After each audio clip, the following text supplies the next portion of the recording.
Você pode, muito obrigado, pessoal do louvor. Essa noite eu sei que Deus vai falar com você. Abra o seu coração. Não fique bravo comigo, por favor. É algo que está no meu coração, que foi Deus que colocou. Hoje eu vou falar sobre herança e legado. Nós sabemos, já vimos muitas pessoas falar que herança é aquilo que nós deixamos para as pessoas, e legado é aquilo que nós deixamos nas pessoas. Só temos o direito de receber herança quando uma pessoa morre. Você sabia que não existe herança de pessoa viva? E também sabemos que herança fora do tempo traz maldição. Na parábola do filho pródigo, ele diz assim: Pai, dai-me a parte da minha herança. Herança de pessoa viva, querido, não se negocia. No nosso Código Civil, artigo 426, você pode procurar lá. Herança somente de pessoa morta. Agora eu quero dizer para vocês, alguns herdeiros enterram os seus pais vivos. Pastor, como isso?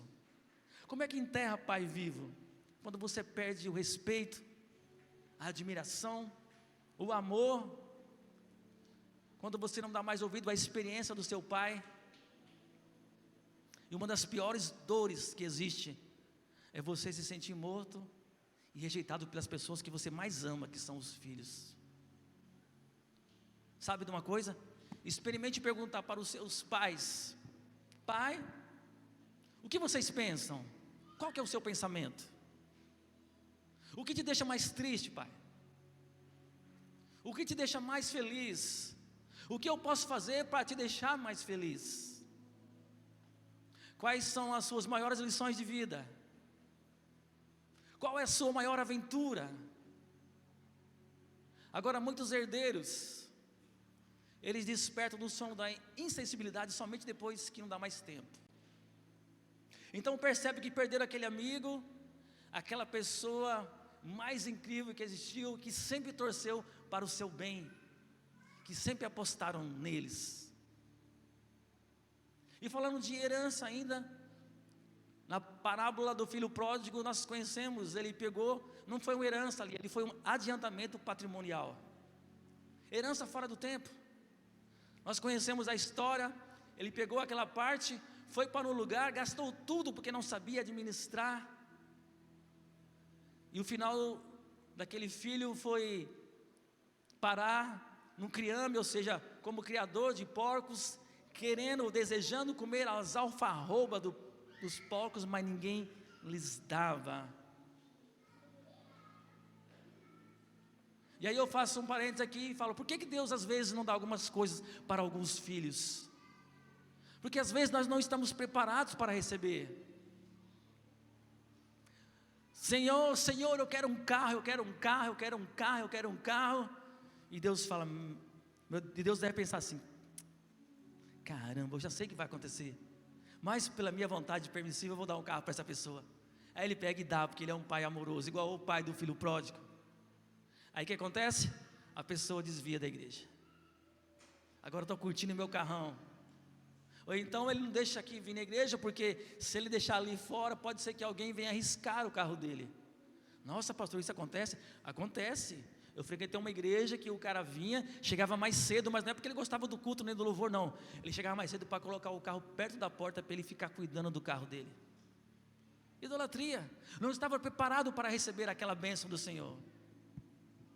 Quantas pessoas pedem uma promoção, pedem um emprego, e Deus vai lá, pela misericórdia, Ele dá um emprego para a pessoa, e o que acontece? Aí a pessoa se afasta da igreja. Aquele emprego que seria uma bênção, acaba virando uma maldição, porque afastou ele da presença de Deus. Porque agora eu estou no serviço, pastor, eu estou trabalhando demais, cedo, à tarde, à noite, eu tenho que cuidar dos meus negócios. Querido, quem deu foi Deus para você. Quantas pessoas pedem filho? Eu quero filho, eu quero filho, eu quero filho, eu quero filho. Aí Deus dá um filho para a pessoa. O que acontece? Ela some da igreja, porque o bebê não pode ouvir o barulho alto do louvor. O bebê chora demais. Quando eu tinha a Fernanda e a Renata, Era um bebezinho, as duas, né? Foi uma atrás da outra. Aí eu trazia a Fernanda no colo e a Renata colocava um colchãozinho do lado do banco da igreja. Mas nunca deixamos de ir à igreja por causa de bebê. E trazia aquela mudança, era colchão, era bercinha, era mamadeira, era fralda, era tanta coisa, gente, pano úmido. Dá para você saber como é que é as coisas. Aquilo que é bênção, é bênção. Você não pode deixar a bênção, aquela herança virar maldição na sua vida. Luciano Subirá, nós conhecemos o pastor Luciano Subirá, e ele contou uma história, disse que quando ele chegava em casa, vinham os filhos e corria, abraçava o papai na porta, e era aquela alegria, papai chegou, papai chegou, papai chegou. Aí ele deu um videogame, última geração, é um Xbox, não sei o número agora que está aí tendo, né? Que eu nunca tive isso, eu sou do tempo do Atari, né, Cristiano? Nós somos do tempo do Atari, né, Chicão? É. E aí chega o pastor em casa agora para receber os filhos, aquele silêncio. Cadê o filho para abraçar o papai? Está jogando videogame. Estou mudando de fase, pai. Peraí. Estou mudando de fase. Aquilo que era para ser bênção afastou o filho do pai. E é isso que às vezes Deus não dá coisas para alguns filhos, porque se Ele der, vai afastar dele. Herança fora do tempo traz maldição. Essa é a primeira verdade que nós vamos aprender nessa noite. Efésios capítulo 6, versículo 2. Hoje de manhã minhas filhas estavam aqui, as três, Fernanda, Renata e Raquel. Eu ia trazê-las aqui sim, mas elas são muito tímidas, porque o primeiro versículo que eu ensinei para elas, logo quando elas nasceram, começaram a aprender a falar, Efésios capítulo 6, versículo 2, honra teu pai e tua mãe, que é o primeiro mandamento com promessas, para que te vá bem e seja de longa vida sobre a terra. Existe uma promessa para aqueles que honram os pais, e existe uma maldição para aqueles que desonram os pais. Existem algumas fases da nossa vida, e isso é verdade, você já viveu isso, você sabe disso. Por exemplo, aos 7 anos de idade, meu pai é o mais forte, meu pai é o mais bonito, o carro do meu pai é o melhor. Não importa o carro, mas o carro do meu pai é o melhor. Aos 14 anos, parece que o papai se engana algumas vezes. Aos 20 anos, papai está atrasado, também não é dessa época, a geração dele já passou. Aos 23 anos, 24, rapaz, papai não sabe de nada, pelo amor de Deus. Aos 35 anos, com a minha experiência, nessa minha idade meu pai já seria milionário. Aos 45 anos, acho que eu vou consultar o meu pai, acho que eu vou consultar ele, porque eu acho que ele pode me aconselhar. Vou falar com meu pai. Aos 50 anos, o que será que meu pai faria no meu lugar? O que será que ele faria no meu lugar aqui? Aos 50 e poucos anos, pena que meu pai não está aqui. Ele saberia lidar com essa situação. Aos quase 60 anos, meu pai era um sábio. Pena eu não ter descobrido tão tarde, eu descobri agora que ele era sábio. Essas são as fases da nossa vida. Sabe de uma coisa? Na parábola do filho pródigo, o filho volta para o pai, e o pai dá um anel, dá uma capa e põe chinelo, uma sandália nos pés. Sabe por quê? Porque para o pai não importa os bens, para o pai o que importa é o filho dentro de casa, porque perto do papai é o melhor lugar para se estar. Eu posso ouvir um amém? Amém, glória a Deus. Herança nós deixamos para as pessoas, legado nós deixamos nas pessoas. Valorize seu pai, querido. Um dia pode ser tarde demais. E tem as pessoas ainda, nós fazemos umas obras sociais aqui na igreja, todos sabem, e aí às vezes nós entregamos algumas cestas, e nós entregamos para alguns idosos, e nós vemos ali que parece que tinha condições, é aposentado, e aí você vai conversando, e você descobre que o filho foi lá e fez um empréstimo no nome do pai, e agora o pai ou a mãe recebe 200 e pouquinho reais por mês e vive daquilo, porque o filho usurpou a mãe, o pai, ou até os avós. Neto também faz isso. Conversava com um amigo meu ontem, um pastor. Ele disse: pastor, eu estou querendo vender isso daqui, custa mais ou menos 800 mil reais. Eu estou querendo dar 200 para um filho, 200 para outro filho. Eu falei: nossa, que bênção, pastor. Ele falou: mas os meus filhos não querem. Eles não querem nada. Eu falei: glória a Deus por isso. Que você está querendo dar, eles não querem. Porque tem gente que estão querendo tomar dos pais. Antes do pai morrer. Dá a parte da minha herança. Como assim? Herança de pai vivo? Não existe. Chega de falar de herança. Vamos falar de legado agora, que é mais legal. Legados, né? Trocadilho. Gostou, né, Cristiano? Legado nos fala de continuidade, de sucessão. Legado é aquilo que o dinheiro não pode comprar. Os pais devem deixar um legado de ser o sacerdote do lar e colocar a família mais perto de Deus. Existe uma promessa também, que Deus visitaria até a 1000ª geração daqueles que ouvem a sua palavra, daqueles que cumprem os seus mandamentos. Existe um escritor chamado Vogue Basham, e ele escreveu sobre Jonathan Edwards. Jonathan Edwards foi um escritor, um teólogo, um pastor, foi missionário. Um dos sermões mais conhecidos dele foi Pecadores nas mãos de um Deus irado. E esse Vogue fez uma pesquisa, e ele pesquisou dentro de 1.400 descendentes de Jonathan Edwards. Desses 1.400 descendentes, ele conseguiu achar 13 diretores de faculdade, 65 professores universitários, 100 advogados, um reitor de faculdade, 30 juízes, 66 médicos, um reitor de faculdade de medicina, 80 funcionários de cargos públicos, 3 senadores americanos, 3 prefeitos de grandes cidades, 3 governadores de grandes estados, um vice-presidente da república, um fiscal de tesouros, mais de 100 missionários e pastores. E esses descendentes todos escreveram 135 livros. Aqui está se cumprindo a palavra, que Deus visitaria até a 1000ª geração daqueles que ouvem e cumprem os seus mandamentos. Será que Deus visitará até a 1000ª geração da sua família? Diga sim. Amém. Martinho Lutero disse para uma de suas filhas: olha, eu não vou deixar para você riqueza, não deixo para você herança, mas o meu legado para você é a minha fé. A minha fé, que através do qual você conhecerá um Deus rico, que certamente quer te abençoar. O maior legado que nós podemos deixar para nossos filhos é a fé, que através dela você conhecerá um Deus que é muito rico, o dono do ouro e da prata, que certamente quer te abençoar. Vamos ver lá, Evaldo, o que está escrito em Deuteronômio capítulo 6, do 1 ao 9, é a promessa de Deus.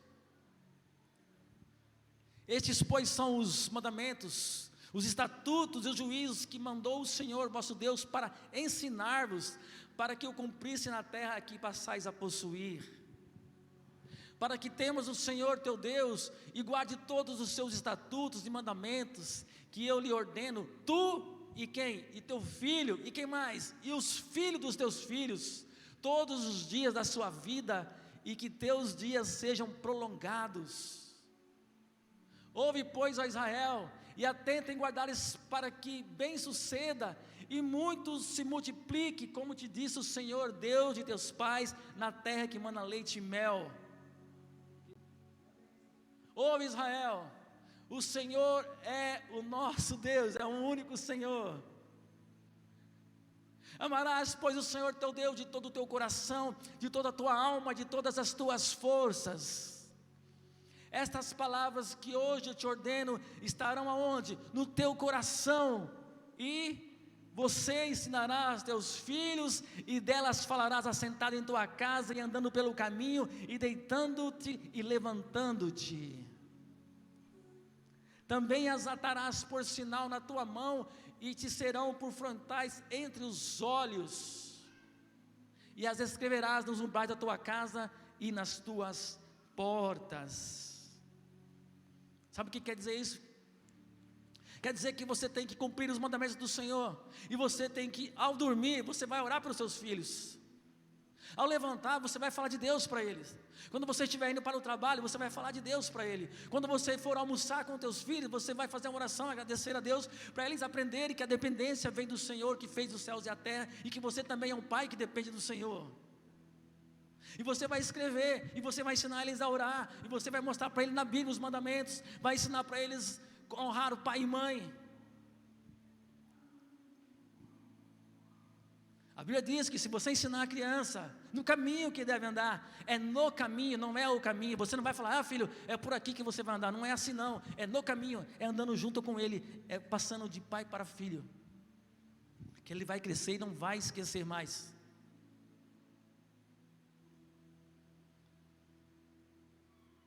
O que você está transmitindo na vida dos teus filhos? Você que é pai, você que é mãe, qual é o legado que você está deixando? A tua palavra tem poder. Do que você está chamando ele, seu filhão? De burro, de idiota? Ou está chamando ele de lindão, de valente, de vencedor? E a menina? De preguiçosa, de burra? Ou de princesa, vencedora, preciosa, queridinha do papai? Quem dá nome para os filhos são os pais. Não são pessoas estranhas que dão nome para os filhos. Quem dá o nome para os filhos é o pai. Ai, pastor, eu tenho tanto medo de perder o meu filho na faculdade, que eu não tenho, nunca tive. Por quê? Porque a minha influência é muito maior do que a influência do mundo. Ah, pastor, é que o senhor não sabe naquele trabalho, quando chega lá, querido, não tem problema nenhum. A sua influência tem que ser maior do que a influência lá fora. Sabe como que é o nome mais doce que tem? É o seu. Todo mundo gosta de chamar pelo nome. Nome é uma sentença de vida. Como você tem chamado o seu filho? Se não fosse tão importante o nome, Deus não mudaria o nome de Abraão para Abraão, pai de multidões. Não mudaria o nome de Jacó, que era um usurpador, para Israel, vencedor junto com Cristo, junto com Deus. De Sarai para Sara, mãe de nações. Radassa agora é Esther, estrela. Jesus mudou o nome de Pedro. Pedro era Simão, o inconstante. Você não é mais Simão, o inconstante. Está gravando aí, Lene? Você agora é Pedro, você é uma rocha.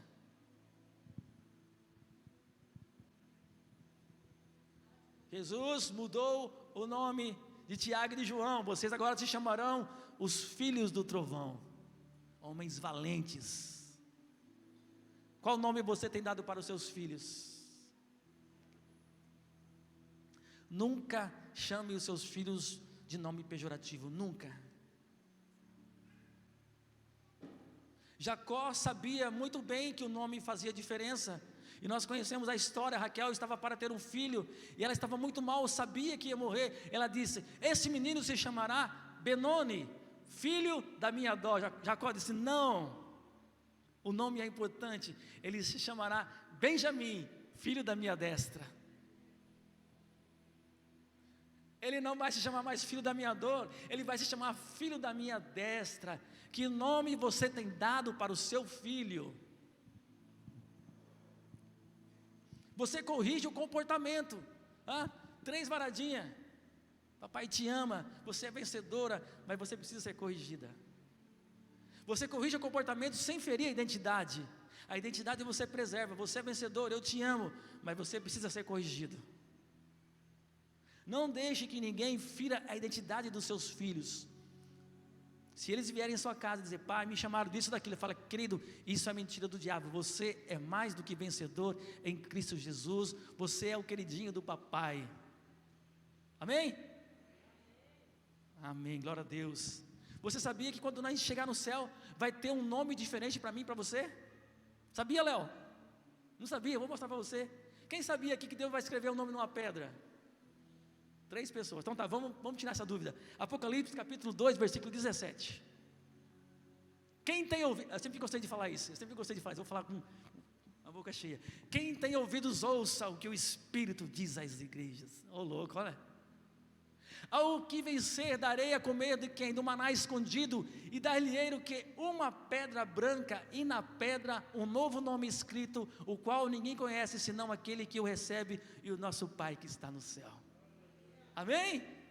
Queridos, nós vamos voltar para o céu. Chega lá, nós vamos receber uma pedra para acender a luz, e nós vamos receber um nome, quem sabe esse nome? Só eu e Deus, ninguém mais vai saber.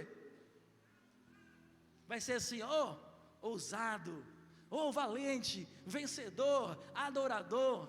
É esse o nome que nós vamos receber lá em cima. O vencedor. E nós somos muito mais do que vencedor em Cristo Jesus. Qual que é o legado que você vai deixar para os seus filhos? Que nome você tem dado para os seus filhos? Sabe de uma coisa? Daqui 60 anos, muitos de nós não estaremos mais aqui. Eu não vou estar mais aqui, eu acho, porque eu não vou viver 120 anos.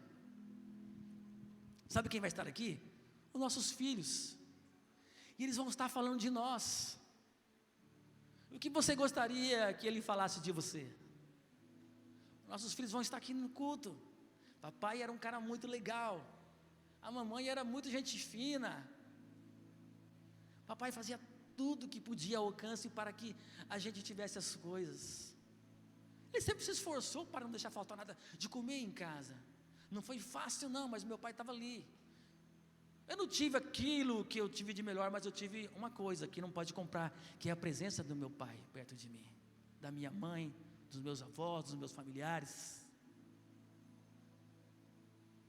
Será que Deus vai visitar até a 1000ª geração da sua família? Diga sim. Sabe de uma coisa? O pessoal do louvor pode vir devagarzinho, tá? Não precisa de pressa não, mas pode vir. Jacó teve um sonho. Ele estava fugindo do seu irmão, e nesse sonho ele via uma escada no céu, e abria uma janela no céu, onde os anjos desciam e subiam, e ele disse: Deus está aqui nesse lugar. Mas querido, Deus sempre foi o Deus de gerações, Deus sempre foi o Deus de Jacó. Deus era o Deus de Abraão, de Isaac e de Jacó, mas Jacó não tinha uma aliança com Deus, e naquele dia, naquela noite, ele fez uma aliança com o Senhor, e a partir daquela aliança que ele fez, a vida dele nunca mais foi a mesma. Eu chamo você nessa noite para você renovar a aliança com o Senhor. Tudo pode ser mudado, dá tempo de fazer tantas coisas ainda. Deus é um Deus do impossível. Bens é muito bom. Se eu puder deixar herança para os meus filhos, glória a Deus, querido. Se eu puder deixar herança, glória a Deus, é bom. Mas o legado é muito melhor. No final da vida, Salomão disse assim dos bens. Sabe o que Salomão disse dos bens? Não houve homem mais rico do que Salomão até o dia de hoje. Ele disse assim: é como correr atrás do vento. É como correr atrás do vento. Mas sabe o que ele disse no final da sua vida, depois que ele fez uma avaliação da sua vida, uma retrospectiva? Eclesiastes capítulo 2, versículo 24, vamos ver lá o que ele diz. Ele reconheceu que tudo vem de Deus. Não há nada melhor para o homem do que comer e beber. Comer e beber é melhor do que muita coisa, né? Por isso que a gente gosta de comer. E fazer com que sua alma goste do bem do seu trabalho. Também vi que isso vem da onde? Da mão de Deus, querido. Não tem de onde vir de outro lugar. Eclesiastes 12, 13. Bem no finalzinho da vida, ele diz assim: olha, de tudo que se tem ouvido, o fim é: teme a Deus e guarde os seus mandamentos, porque isso é o dever de todo homem. Ele reconheceu, querido, que a melhor coisa que tem é guardar os mandamentos do Senhor. Agora, se tem uma pessoa que podia falar de bens, era Salomão. Pode acender a luz aí. Obrigado. Os bens não importam, o que importa é estar perto das pessoas. Para alguns ainda dá tempo. Não espere até ser tarde demais, né? Hoje mesmo você pode chegar em casa e dar um abraço no pai. Pastor, meu pai está longe, então um vídeo, né? Liga por vídeo. Pastor, você não sabe como é que eu fui criado. O senhor não sabe como é que foi meu pai, como é que foi minha mãe. Querido, eu quero dizer uma coisa para você. Você não nasceu quando você foi colocado a sementinha na barriga da sua mãe. Não, a Bíblia diz que você foi gerado nele. Você foi gerado nele antes da criação do mundo. E sabe como é que cria os traumas? Eu também perdi meu pai quando eu tinha 5 anos de idade. Ele se separou da minha mãe e eu fui criado sem pai. Mas acontece que eu não voltei ao passado. Eu voltei à minha origem. Sabe onde que é a minha origem? Lá no céu. Eu vim de Deus. Ele me gerou. Sabe por que Deus diz assim, olha, ama o próximo como a ti mesmo? Sabe por quê? Porque Ele quer que você ama tanto o próximo. Porque todo o próximo que você maltrata, dói nele, porque Ele que gerou. Foi Deus que gerou. Quando você maltrata o seu irmão, dói nele, por quê? Porque Ele gerou. Nós não nascemos quando a mamãe fica grávida, não. Nós fomos criados nele, antes da fundação do mundo. Então, para que a gente precisa ser curado, tem pessoas aqui que falam, você não sabe como é que foi minha vida, você não sabe como é que foi meu pai. Querido, existe uma cura. Sabe o que você faz para ser curado? Você volta à sua origem, que é no colo do papai, que Ele pode restaurar todas as coisas. O papai está chamando para o colo. Nananene. A Bíblia diz que pode uma mãe que amamenta a esquecer do filho? Pode ou não? É quase impossível. Como é que uma mãe que amamenta pode esquecer do filho? Todavia, se essa mãe vier a esquecer do filho que ainda mama, eu todavia não me esquecerei de vós. Nem que uma mãe que amamenta esquecer do filho, Deus não esquece de você. Pode o seu pai e sua mãe te abandonar, mas Ele nunca nos abandonará.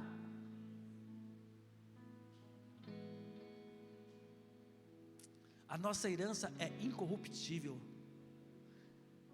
Nós temos uma herança no céu. Pastor, o senhor não disse que a herança é só de pessoas mortas? Vou explicar para você. 1 Pedro capítulo 1, do 3 ao 5. O que diz lá, Evaldo?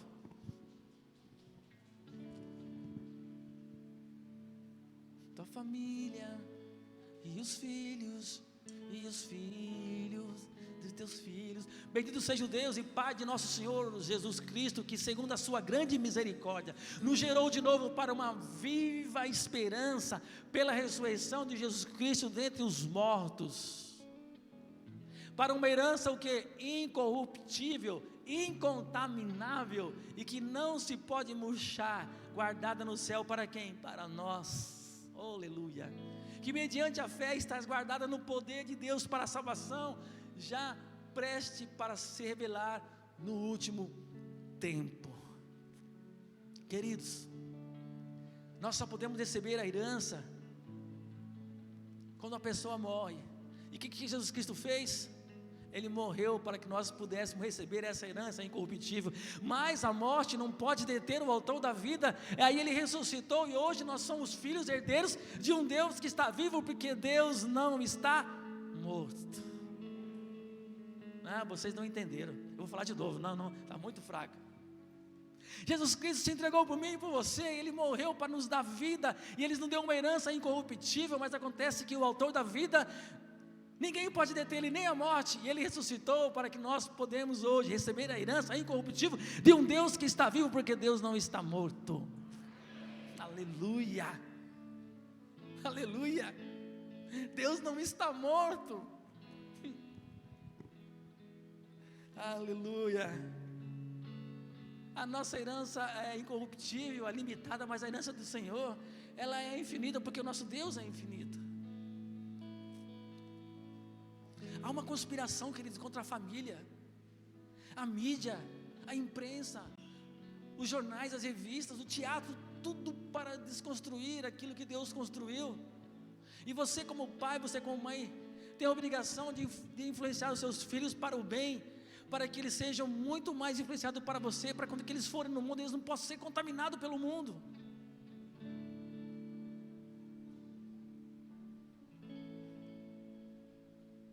Sabe como é que faz isso?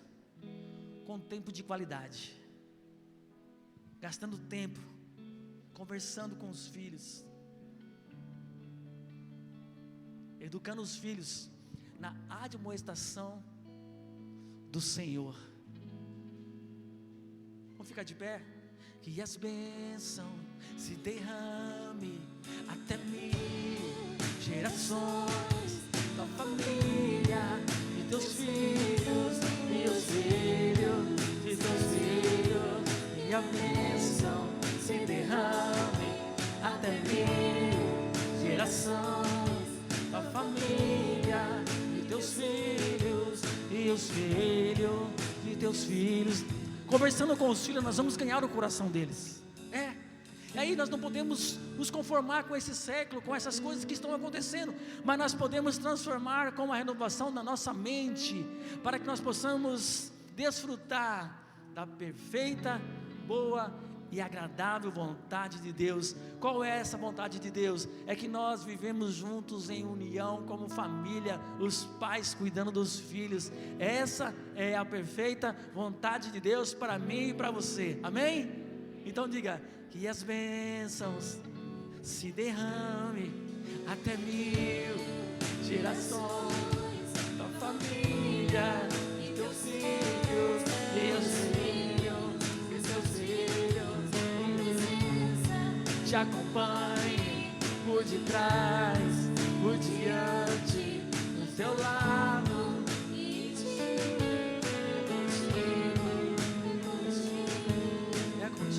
Sabe de uma coisa? Se você pegar a sua Bíblia, o último versículo do último capítulo do Antigo Testamento, ali onde tem aquela página em branco, você pode ler lá, diz assim: pois eu enviarei o profeta Elias, e ele converterá o coração dos pais aos filhos e dos filhos aos seus pais. Para quê? Para que eu não venha e fira a terra com maldição. Muitas das maldições que nós experimentamos é porque não tem convertido o coração dos pais aos filhos e dos filhos aos seus pais. Esse é o desejo de Deus, de converter os corações. Quando eu falo pais, é os pais e as mães, porque eu sei que muita mãe aqui faz o papel dos dois. A minha mãe fez o papel dos dois, para que Deus não venha ferir a terra com maldição. Sabe de uma coisa? Nós gostamos muito daquele versículo que diz assim: se o meu povo, que chama pelo meu nome, se humilhar, orar e me buscar e se arrepender dos maus caminhos. É muito legal aquele versículo, mas sabe de uma coisa? Um versículo antes, coloca para mim, Evaldo, eu vou ler para vocês o que Deus está dizendo ali naquele lugar. 2 Crônicas capítulo 7:13.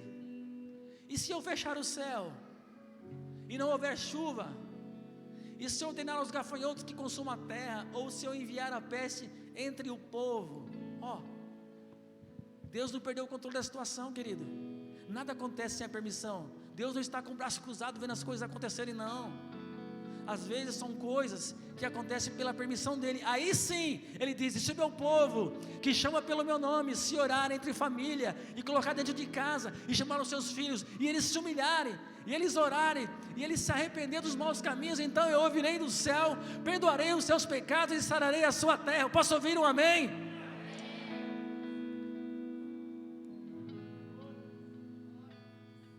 Se o meu povo que chama pelo meu nome, quem que é esse povo? Somos nós.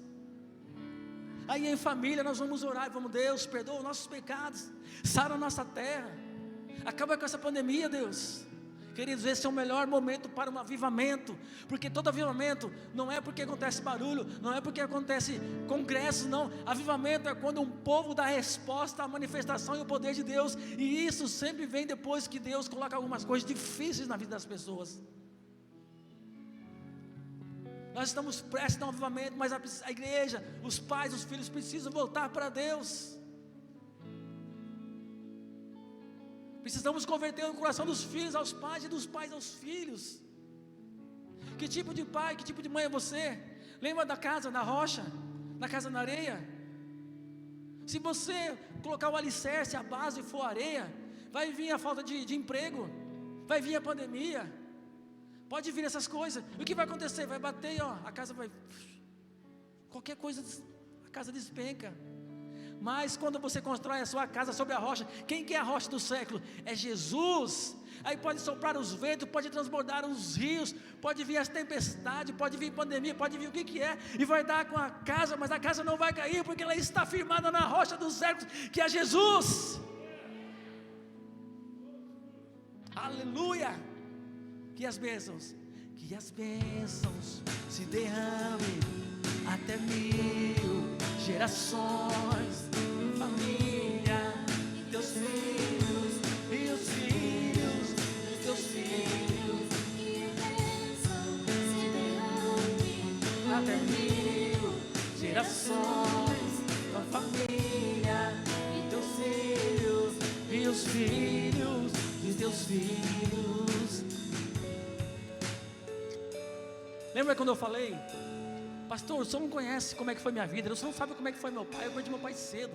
Querido, nós temos que voltar, não é o passado, para ficar remoendo, não. Eu quero dizer isso para você, eu quero que você saia com isso aqui na sua mente. Você vai voltar à sua origem. Aonde que é a sua origem? É dentro de Deus. Você foi criado nele, antes da fundação do mundo, Ele sonhou com você. Você não é obra do acaso, Deus sonhou com você. Amém? Vamos fazer uma oração? Coloca a mão no seu coração. Se você quiser repetir, você repete. Se você concordar, você diz amém. Vamos lá. Senhor Deus, eu peço para o Senhor que ministre essa palavra no meu coração, que ela venha a cair como semente em terra boa e venha dar frutos que permaneçam. Eu gostaria de deixar herança para os meus filhos, mas eu sei, Senhor, que o mais importante é o legado que eu posso deixar para eles, de ser um homem ou uma mulher de Deus, que eu possa ser exemplo para os meus filhos, e que eles possam dar continuidade e servir ao Senhor, porque eu sei que cumprindo os seus mandamentos, as suas bênçãos os alcançarão.